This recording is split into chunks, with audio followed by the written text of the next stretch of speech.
Olá pessoal, estamos começando mais uma Hora do Papá. Eu sou Daniel Martinez, essa é a doutora Cíntia Fiore e roda a vinheta.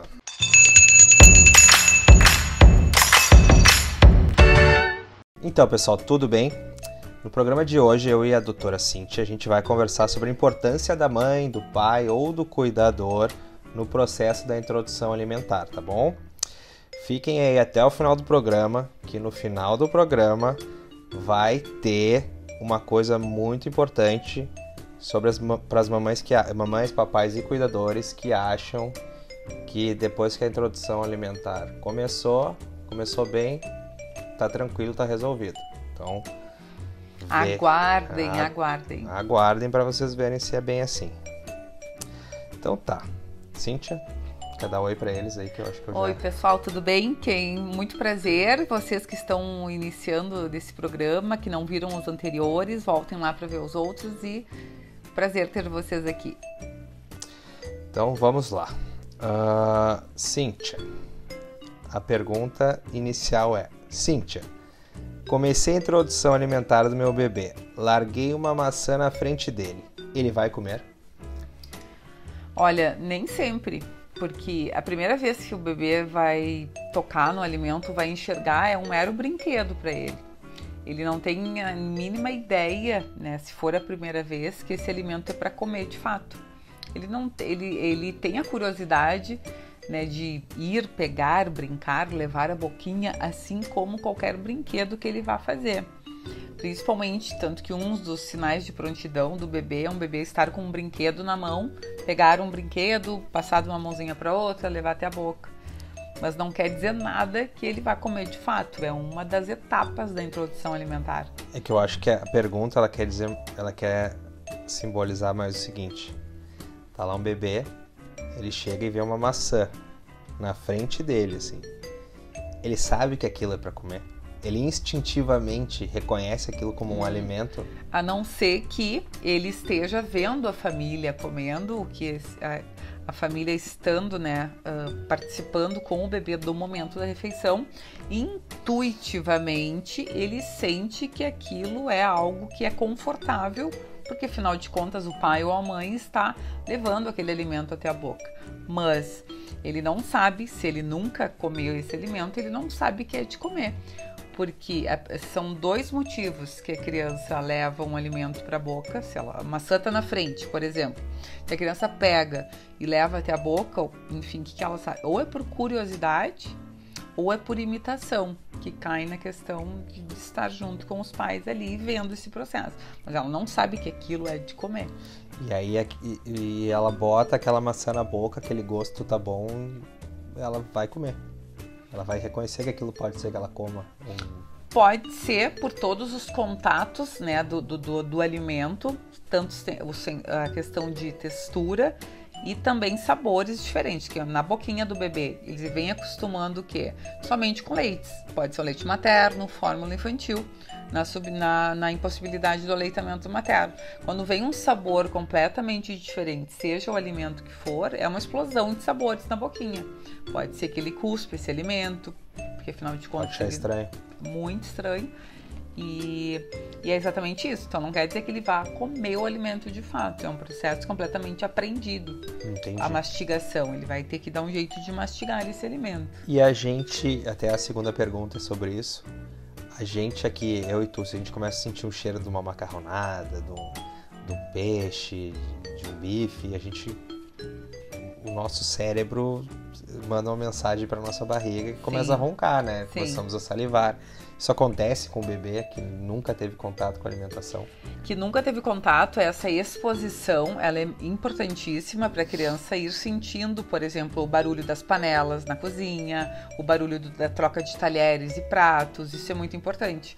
Mas aquele cheiro, por exemplo, ele não liga que é de comer, caso ele não tenha sentido sabores previamente dentro da boquinha. Entendi. Mas o cheiro, isso tudo é muito importante para a criança ir como se ela tivesse, eu sempre digo para as mães, é como se a cabecinha deles fosse uma caixinha sem tampa, infinito. Por exemplo, uma vez que o bebê vai sentir um cheiro de algo, por exemplo, ele talvez não associe diretamente com o alimento, com a macarronada que está sendo feita, com molho vermelho, por exemplo. Mas a segunda vez que a criança for exposta, por exemplo, a um alimento, e ela vai sentir aquele cheiro novamente, provavelmente ela pode associar com.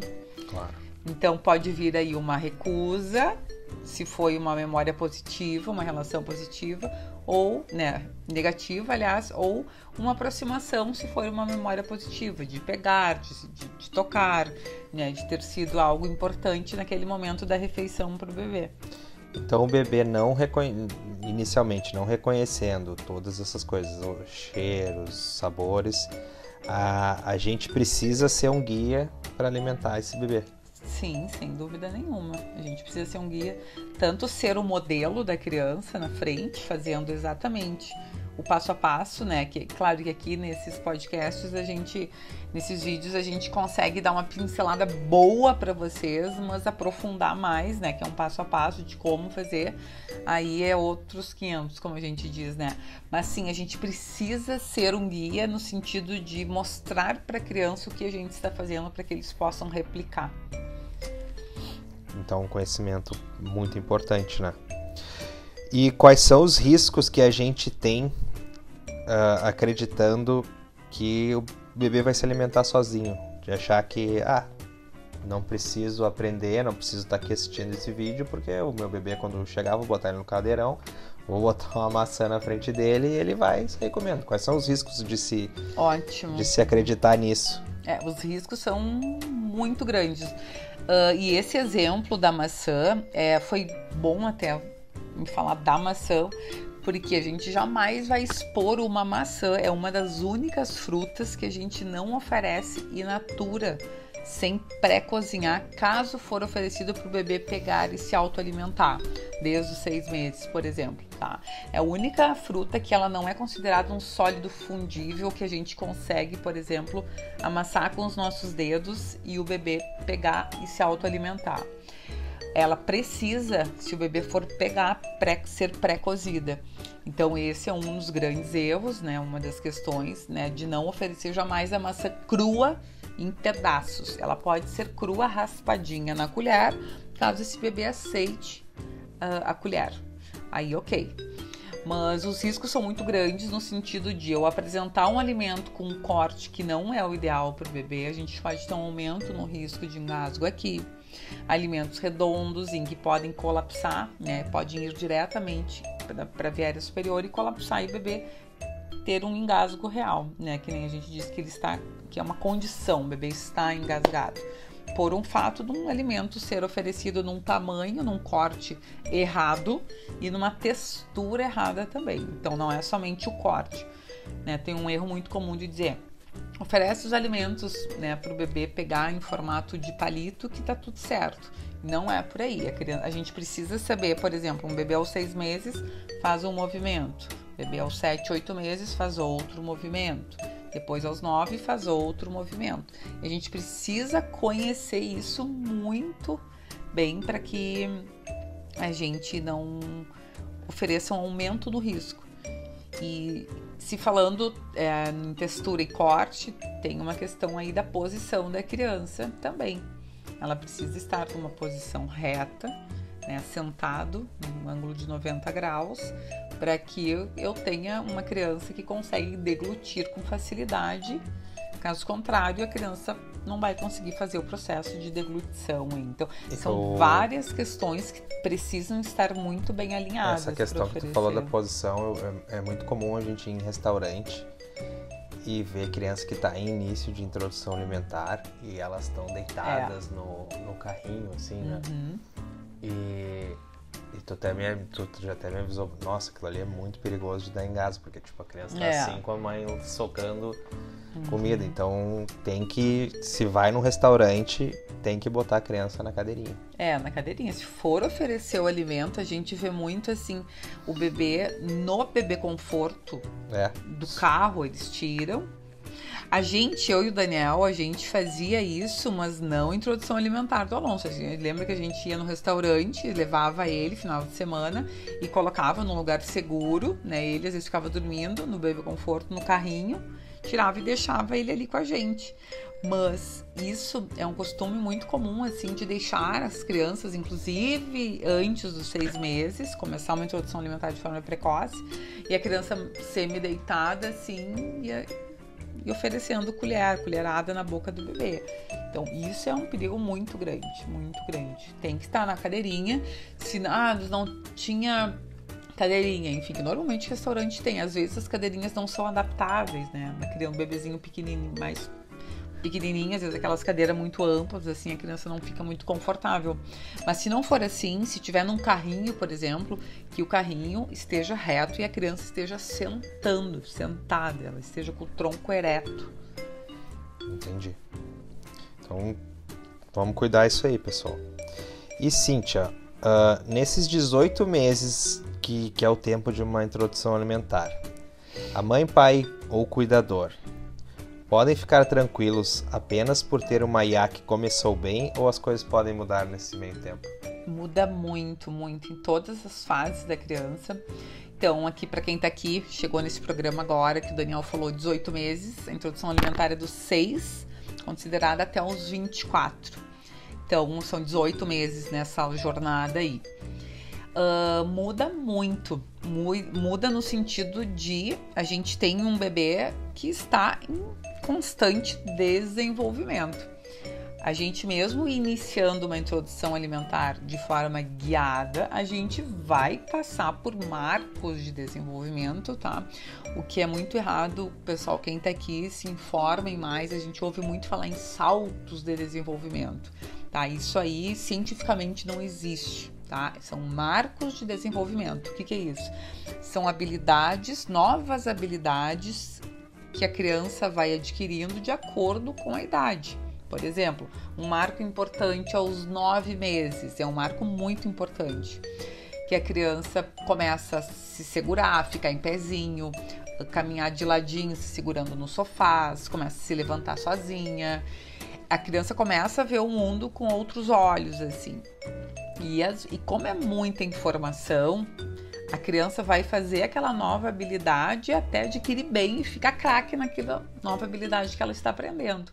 Então, como é muita informação, às vezes a alimentação fica um pouquinho conturbada, as mães dizem, que parou de comer, o que aconteceu aqui? Está com 9 meses ou um pouquinho depois, parou de comer, em torno dos 9. Aos 13 meses é um outro marco muito importante. Mais ou menos aí o bebê já está começando a querer caminhar, já está começando a querer se segurar em tudo e explorar o chão, não quer ficar mais na cadeira de alimentação.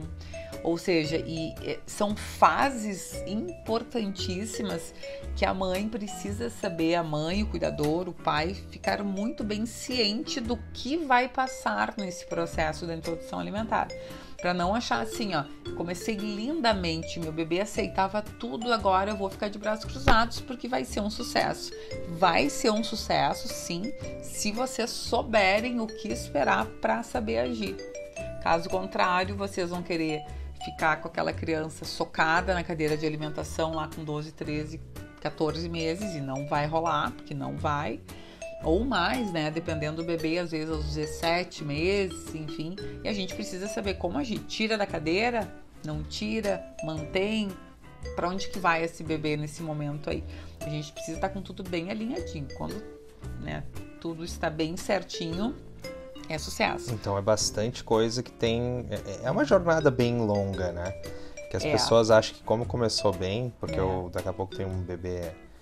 vamos dizer, curioso, né? Que vai e acha, não, tá tranquilão. E depois tem surpresas, né? Tem bastante casos, assim. Muito, muito. E não é algo que a gente pensa assim, será que vai acontecer? Provavelmente vai. Porque a criança está se desenvolvendo. Não tem como não. Seria estranho se isso não acontecesse.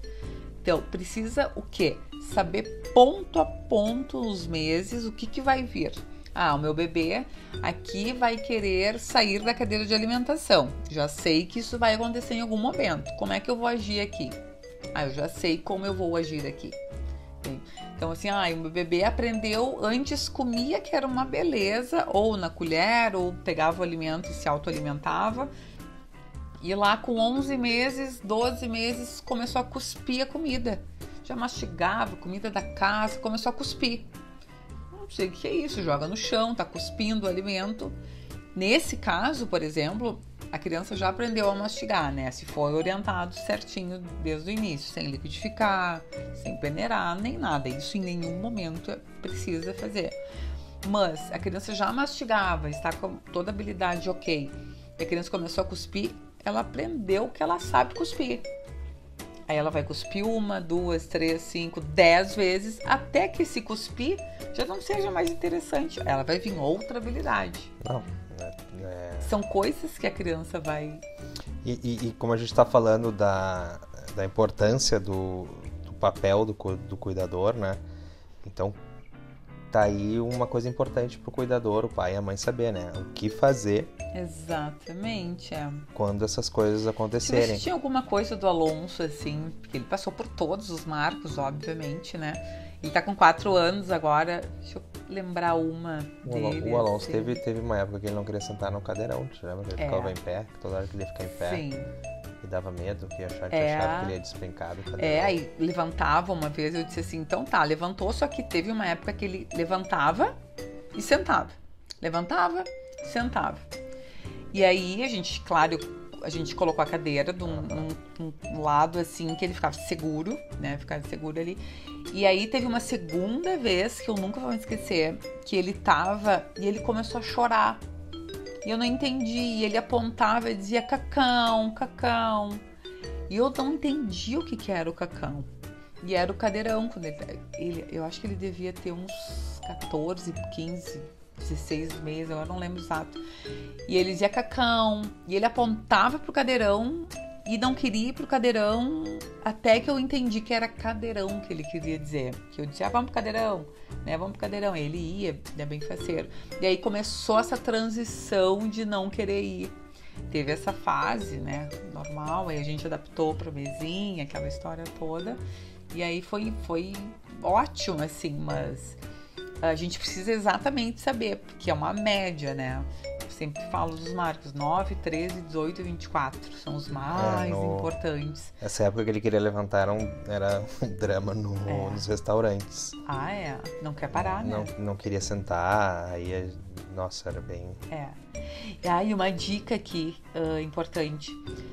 Se vocês forem para o restaurante com as crianças, eu super indico no sentido de vocês forem ir final de semana. Não precisa levar a comidinha do bebê e a comidinha deixa a criança comer e desfrutar dos alimentos junto com vocês.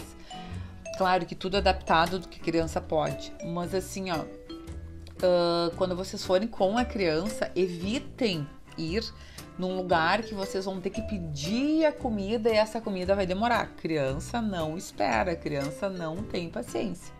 Então vão num lugar que tenha buffet, a gente sempre foi em buffet, né? Sempre foi buffet. Porque não tem como vocês, vamos pedir, vai demorar ali 40 minutos. Até hoje a gente costumou ir só em buffet. E vai lá, pega uma cenourinha, um brócolis, uma carninha. Rodízio, galeteria. Galeteria. Coisas assim que vocês não precisem ficar tempo. Caso contrário, a criança vai querer sair, vai querer ficar caminhando no restaurante o tempo inteiro, vocês vão ter que ficar correndo atrás até a hora de chegar a comida. Então, quando é assim, né, levem a criança para se servir junto, mostra e tal. Então tem vários segredinhos aí, né, bem interessantes. E falando em restaurante, eu vejo que tem muita mãe que te pergunta: meu filho é BLW, como é que eu faço para ir em restaurante? Gente, quando a gente ia em restaurante com o Alonso... É bacana do pai do Daniel falar, porque vai se identificar com certeza. Né? Eu passava muita vergonha, tá? Mas, cara, não tem o que fazer. O Alonso, ele sempre foi BLW, né? Ele pegava, comia, então ele esmagava, as coisas caíam no chão, era um pedaço de carne na boca, outro pedaço no chão. E aí, quando a gente saía, assim, e voltava pra mesa, a gente olhava pro chão, era um festival de comida, assim, né? De pedaço esmagado, assim. Então, a gente sempre já avisava o garçom, assim, gente tá indo embora, tu consegue pra nós uma vassoura e uma pazinha aqui, que daí a gente limpava. E eles são muito solícitos, assim, mas eu queria fazer, eu queria dar aquela limpadinha. Na primeira vez a Cíntia pediu, o cara trouxe, ele não sabia pra que era. A Cíntia fez, e aí depois, quando a gente voltou nesse restaurante, nunca mais, assim, eles diziam, não, deixa com a gente, capaz, a gente tá acostumado com criança. E eu levava, às vezes, eu sempre levei na bolsa lencinho umedecido, né, pra limpar as mãozinhas, ou no banheiro, limpar as mãozinhas. E, né, no final da refeição, não fiquem limpando a criança, tá? No fim, o tempo todo. Eu limpava no meio da refeição. E eu dizia pro Daniel, não deixa, não precisa ficar limpando. Dá um nervoso, gente. Eu sei, mas não segurem. Ao final, às vezes, eu pegava com o lencinho, juntava o excesso, que tinha brócolis, enfim, assim. Uhum. E era isso, mas assim... eu não sei, pra mim sempre foi muito fácil essa questão. Resumindo, não tenham medo de... Eu nunca levei uma comida, né? Nunca. No máximo, fruta, quando a gente vai sair de tarde, pro parque, uma banana. Aí sim. Né, frutas, lanches, assim, de tarde, vão pro parque e vai pegar o horário do lanche. Não deixem de oferecer o lanche. Eu vejo muito, às vezes, as mães dizem assim, não vou levar nada, posso deixar só no mamá? A criança já com quase 1 ano. Eu disse, não, leva uma fruta, né? Leva o que dá pra levar, é fácil de levar a comida junto, né?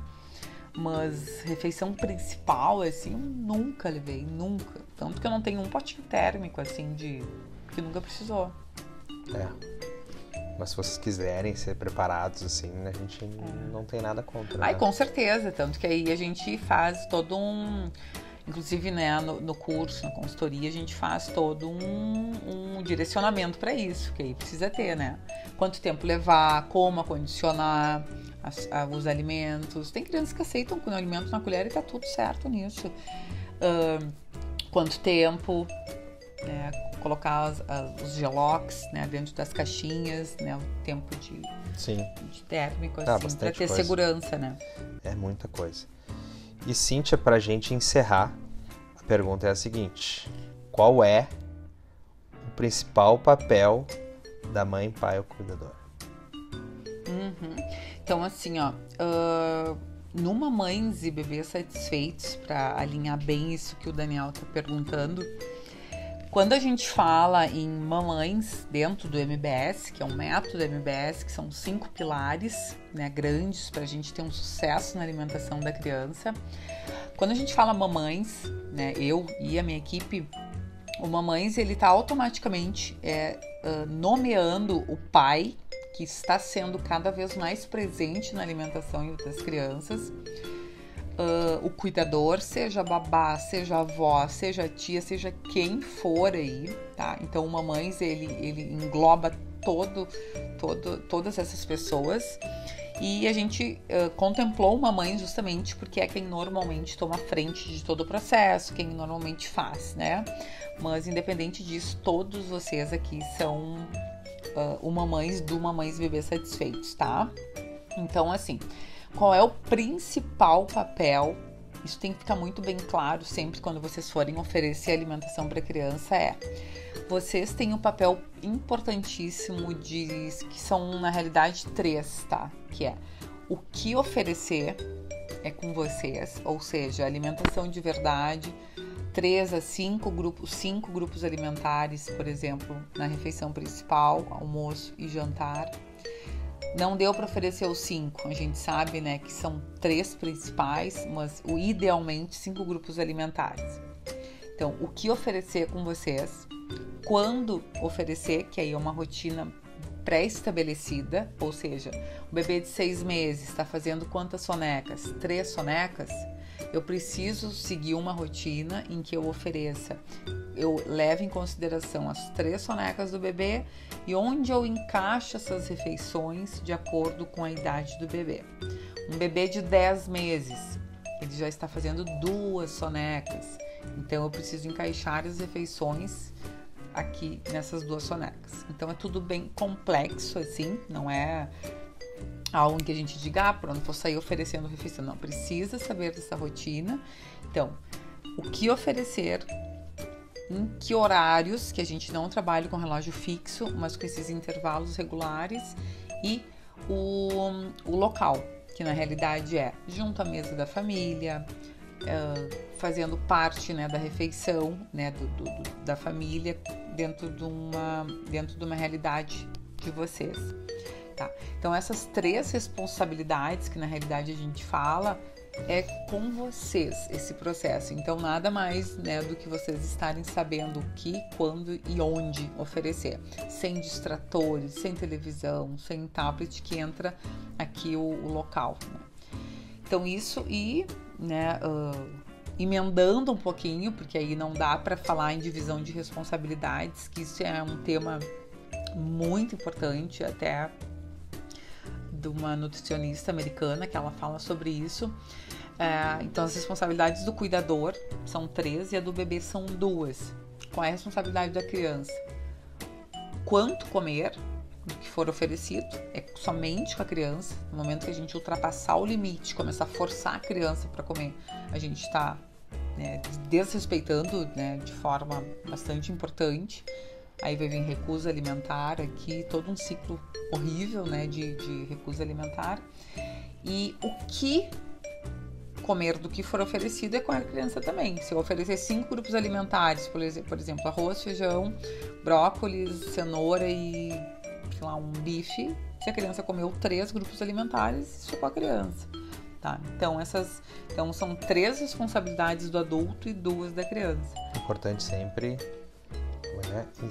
persistir, mas não insistir. Exatamente. Né? Persistir, ter a persistência de todo o processo. E nunca desistir de uma oferta porque a criança não aceitou. Mais uma frase aqui importante para vocês gravarem. Eu ouço demais, porque nada como as dúvidas das mães, né, e das famílias, para vocês chegarem no momento e vai dizer, pá, a Cíntia falou isso e como é real. Eu ouço muito assim, o meu bebê sempre está dormindo na hora do jantar. E isso é completamente errado, gente. É vocês, né, no caso, quem falou isso, que está colocando o jantar na hora da soneca da criança ou na hora da criança estar dormindo, por sono noturno, talvez. Às vezes a criança acorda às 7 da manhã, o jantar está sendo oferecido às 7 da noite. Essa criança já é para estar iniciando o sono noturno. Então, não é a criança que está dormindo na hora do jantar, vocês que estão oferecendo o jantar na hora errada. Então, importante isso, hein? É muito importante. Isso é... Nossa! Ou, sempre que eu vou oferecer a fruta da manhã, meu bebê está dormindo. Não. Vocês estão oferecendo a fruta no horário da soneca. Está errado.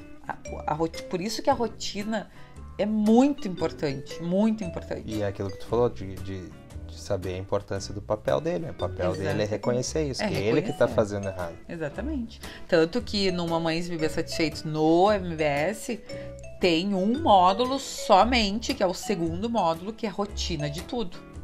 Uma especialista em sono e soneca, sono, enfim, a Eliana Dias, que é incrível. Ela sabe sobre isso mais do que ninguém. E é incrível, então sigam a Eliana Dias no Instagram, Eliana _ bebês. Isso. Salvou nossa vida. Eliana, se um dia tu assistir esse vídeo, nós te amamos. Tem que saber, gente, a rotina de um bebê de 6 meses é uma, de um bebê de 10 é outra, enfim, todo o processo de introdução alimentar, a janela de sono vai aumentando. O bebezinho... Andam juntos, né? Andam juntos. Um bebezinho sono e bebê. Sono e alimentação. Fazer o intervalo, exatamente. Intervalo de sono de 2 horas, daqui a pouco vai estar fazendo 3, daqui a pouco 4. E vocês precisam saber como agir. Não é o contrário. Então, não é a criança que está fazendo errado e vocês estão oferecendo de jeito nenhum. O raciocínio é completamente inverso. Exatamente. Então, pessoal, por hoje nós encerramos A Hora do Papá. Eu queria agradecer a todo mundo pelo tempo de ter ficado aqui com a gente. Então deixa o like, inscreva-se no canal e marca o sininho para receber as notificações dos novos vídeos. Isso mesmo, prazer ter vocês aqui. Prazer. E essa informação, gente, enviem também, né, aqui o vídeo para se vocês terem compartilhem nas redes aí, ajudar as mamães que podem estar achando que o meu bebê tá com problemas. E na verdade é simplesmente reconhecer a importância do papel que ela tem e ver que daqui a pouco é ela que tá